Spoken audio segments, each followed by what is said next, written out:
dejaste ahí picando una en el final del segmento anterior, Tony Cruz, y me parece bastante interesante. Pero fíjate que le puse un piquetico, porque lo que yo leí y revisé en un video de MLB, la página y la transmisión del programa, del show, es que es la mejor temporada de la historia de cualquier catcher.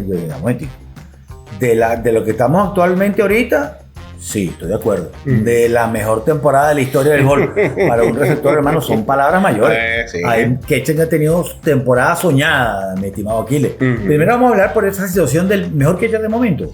Es injusto compararlo con los tiros, que es donde pierde por lejos, con los que lo vamos a comparar posteriormente. Son Mike Piazza, Salvador Pérez, Johnny Bench, Iván Rodríguez, ese cuarteto que le pusimos ahí. En la estadística donde tú me decías una muy buena acotación, es que no lo podemos comparar porque las condiciones son injustas. Es un pichón injusto. Sí, más o menos. Porque los que ahorita están en desventaja con los corredores. En la época de los otros mencionados había una situación mucho más equitativa. Bueno, y para que quede detrás de Piazza, que justamente el punto negro de Piazza era los disparos a la base, en esa parte no había cuestionamiento sobre la manera de llamar el juego de Piazza. Tampoco era tan malo lanzando a las bases. Lo que pasa es que digamos que el punto de comparación que tenía cercano era un Talibán Rodríguez, ¿no? Sí. Quizás, o en su momento Charlie Johnson, o menos contemporáneo, y evidentemente ante unos tipos superlativos vas quedando atrás. Pero la historia terminó diciendo no era tan malazo. Pero ahora que tienen a los pitchers amarrados un brazo y una pierna para no lanzar, para no mantener los corredores pegados, hay ciertas laxitudes, ¿no? Pero estoy de acuerdo contigo. Yo entiendo que necesitan, sobre todo ante tanta vorágine de información, dentro de tanto acceso a cosas que pueden llamar la atención. Hay que crear esa disyuntiva para... Buscan, a veces no es... El planteamiento es algo sensacionalista, ¿no? Sin lugar a dudas. Lo que yo sí creo que es justo es resaltar, porque si este señor jugara con los Yankees, si este señor jugara con Boston, o jugara en Los Ángeles, exacto, en Los Ángeles, jugara con los Cachorros, jugara con algún otro equipo más visible, este tipo sería un ídolo. ¿Qué ocurre? Costa del Pacífico. Recuérdense que ahora se está empezando a hacer un poco más abierto, pero en Estados Unidos no hay ciertas restricciones para ver el béisbol a nivel nacional. Sí, hay blackout locales. Exactamente. Hay juegos que no están disponibles en ciertas zonas geográficas. Entonces, esto impide también que haya el cierto conocimiento de otros peloteros que no están quizás en un rol tan expuesto. Yo podría decir que me resulta algo semejante con Corbin Carroll. Igual, porque está en la equipos que juegan en el oeste, sí, que no están, sí lo tienen presente, pero quizás no lo ves tanto en las noticias, no resaltan tanto esa figura. Y Cal Raleigh, a pesar de que el tipo, en lo que he visto entrevistas y demás, sé que el tipo es simpaticón, hay peloteros que tienen aura, que tienen un cierto carisma. Fernando Tatís, Ronald Acuña, Shohei Ohtani. Hay otros que simplemente, pueden ser muy buenos, lo que siempre le achacaron a Trout. Sí. Mira, es que el tipo no tiene carisma, no tiene ángel, es un tipo hasta medio apático, es simplón. La personalidad es una cosa que el pelotero no tiene que ser exactamente, claro, pero para cuando lo van a llevar a marketing y cuando tengan a vender la figura, a Trout lo han vendido bien. Sí. A pesar de su aspecto, yo te diría hasta tímido, porque yo creo que es un problema de timidez o de ese tipo pero es un tipo normal. Sí, exacto. Así que Dios dotó de flow más a algunos que a otros, es correcto, entonces es correcto. Mira los números de Raleigh, que son muy buenos. 19 jonrones, 37 remolcadas, 260 de bateo, 379 de OPS, de porcentaje de envasarse, 595 de slugging y 974 de OPS. O sea, todos números entre los líderes. Es el líder o uno de los colíderes en jonrones. Permíteme puntualizar algo. Con el OPS. Y el OPS, para poder tener dimensión, esa es la unión del porcentaje de envasados y del slugging. La sumatoria. Si es por debajo de 800, estás mal. Si es de 800 hacia arriba, estás muy bien. Si estás cerquita del 1000, en 1000 o por encima del 1000, si ya estás por encima del 1000, eres un super fenómeno. Este está rondando el 1000, no es 74. Exactamente, por eso lo digo, porque está muy bien para ponerlo en proporción. Habla un poco de la temporada pasada. Ok, la temporada pasada y los años por venir, o sea, los años a partir de ese 2022, 27, 30 y 34 honrones. Se ha venido subiendo 3, 4 honrones por temporada. Las remolcadas, 63 hace 2 años, 75 y 100. O sea, el mismo paso. O sea, en la misma medida que ha tirado 3, 4 honrones más, ha tirado 10, 15, 20 remolcadas más. Eso nos debería pensar que podría estar alrededor de las 115, 120. Razonablemente. Un proceso de maduración natural. A los tan solo 28 años. Y también vamos a hacer un inciso. Un equipo que en esos años le había costado un mundo hacer carreras, ¿no? Y que realmente él era como un oasis, ¿no? Sí. Dentro de todo eso. Pero este equipo de Seattle de este año es un equipo totalmente distinto, si está fabricando muchas más carreras. Sí, lo que te quiero decir es que con solo 28 años es la típica proyección del pelotero que va llegando a su madurez en cuanto a productividad se requiere. Un proceso natural. ¿no? Y sus números van subiendo. 211, 232, 220, 260. Tiene su mejor año en promedio también. O sea que no solamente es que remolca más y que le pega más fuerte a la pelota, sino que también el contacto ha venido mejorando, más selectivo. Cuando lo comparamos, y ahí te voy a poner aquí, para que tú y yo lo hagamos a dúo, estos numeritos, yo voy a decir tal vez 2 de ellos y tú dices los otros 2. Yo voy a hablar de Salvador Johnny Bench, Iván Rodríguez y Mike Piazza. Okay. Los números de Salvador en sus grandes campañas: 20-21, 48 honrones, 121 remolcadas, 273 de promedio, tuvo un OVP de 316, un slugging de 544 y un OPS de 859. Donde aquí no quería que nos metiéramos era en los outs de intento de robo, 43.9, sacó casi a la mitad de los corredores. Ahora vas tú con Iván Rodríguez. La renuencia fue porque, bueno, ahorita están amarrados. Sí, ¿no? Es verdad. Y las condiciones es distinta y el porcentaje se te voló, pero es importante, o sea, puntualizar eso para el momento.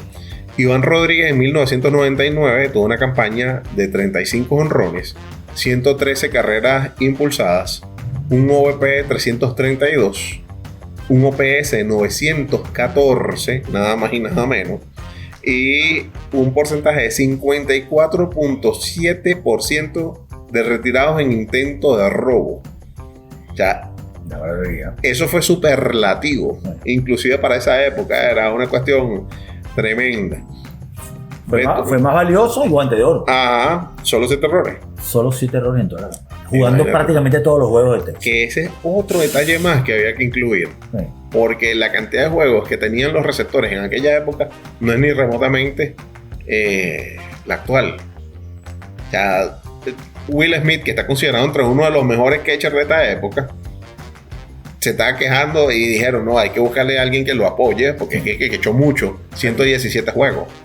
Y le decía yo a Tony con el chamo Dalton Rushings que subieron para ayudar y disminuir la carga de trabajo de Will Smith. Yo decía, mira, eso me recuerda, me encantaría preguntarle sobre esto a Carlos Hernández cuando él era el novato y tenía por delante un señor llamado Mike Scioscia, justamente los Dodgers de Los Ángeles. Sí.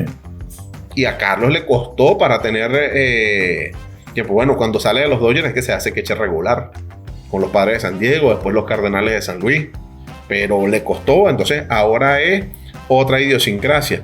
Bueno, hablemos del Johnny Bench. De Johnny Bench, la temporada del 70, ese año fue más valioso. Gold Glove tuvo 2 errores, eso es entre comillas, les vamos a explicar por qué, pero tuvo 45 honrones, 148 remolcadas, cifra todavía para un receptor en liga grande, 293 de promedio, un OVP de 345 OVP y 587 de slugging. Su OPS fue en 932, pero esta perlita también le robaron 32 bases en 62 intentos.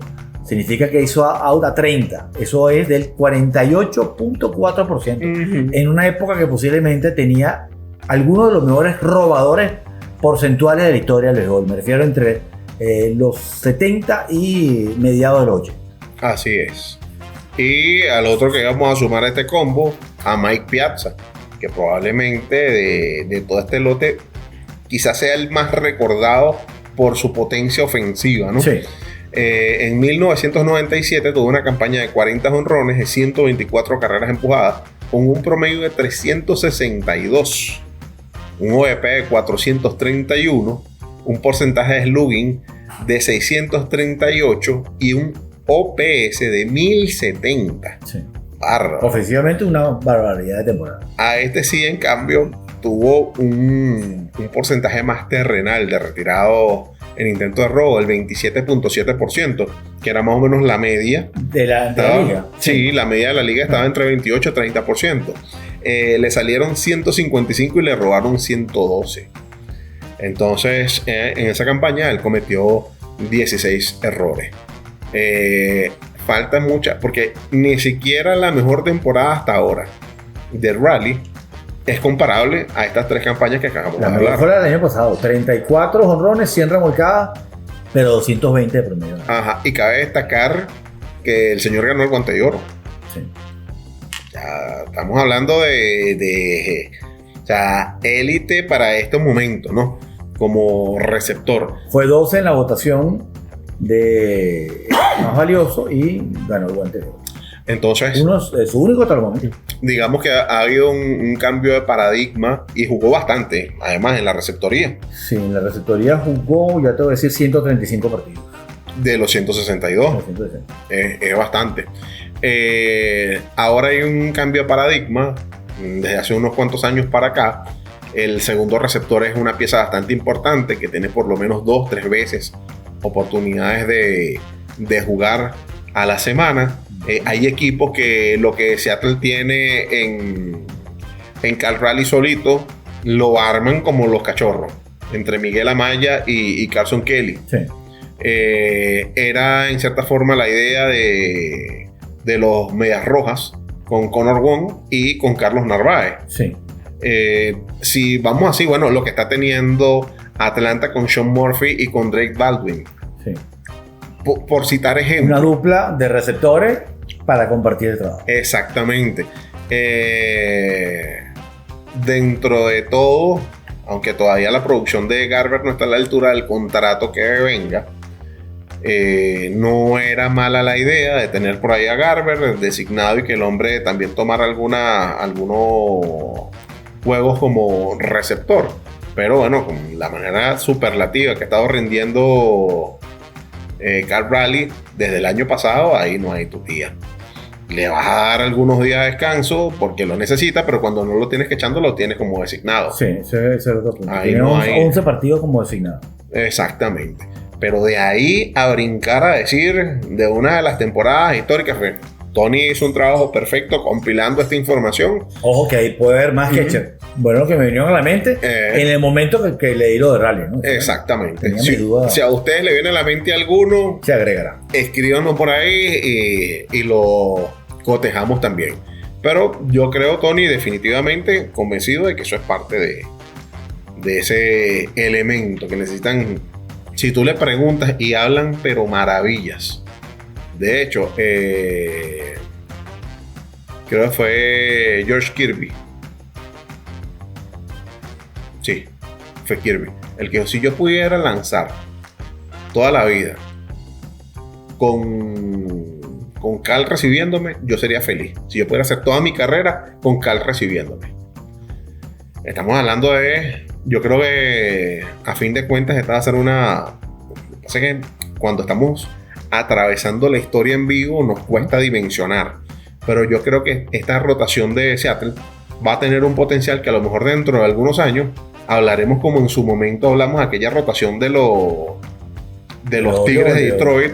También. De los Tigres de Detroit que tuvieron a Justin Verlander, a Scherzer. Max Scherzer, a Porcello, y me recuerdo también por ahí había dos más que también salieron, hicieron vida y fueron buenos en otros equipos. Aníbal tuvo en esa rotación. Sí, Aníbal Aníbal es válido incluirlo en ese grupo. Entonces, este grupo de George Kirby, de Bryce Miller, de Brian Wu, de Logan Gilbert, creo que que cuando pasen los años nos recordaremos de que este grupo estuvo junto en un mismo equipo.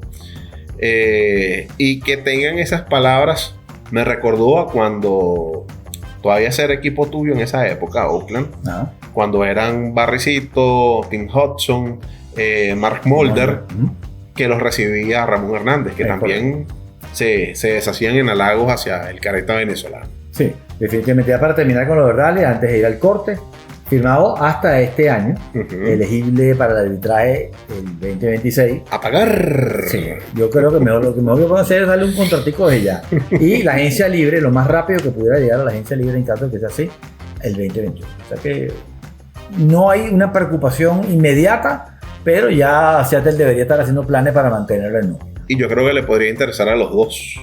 Claro. Porque cada vez se han hecho más reacios a dar buenos contratos a peloteros más allá de los 30 años. Bueno, 28 tiene una firma de tercera. 3-4 años buenos. Exacto. Seguro va a tener. Pero tiene 28 ahorita. Pero le faltan todavía 3 años para ir a la agencia libre. Sí, claro. Entonces ya son 31. Y para un catcher que una posición con tanto desgaste, bueno, es verdad.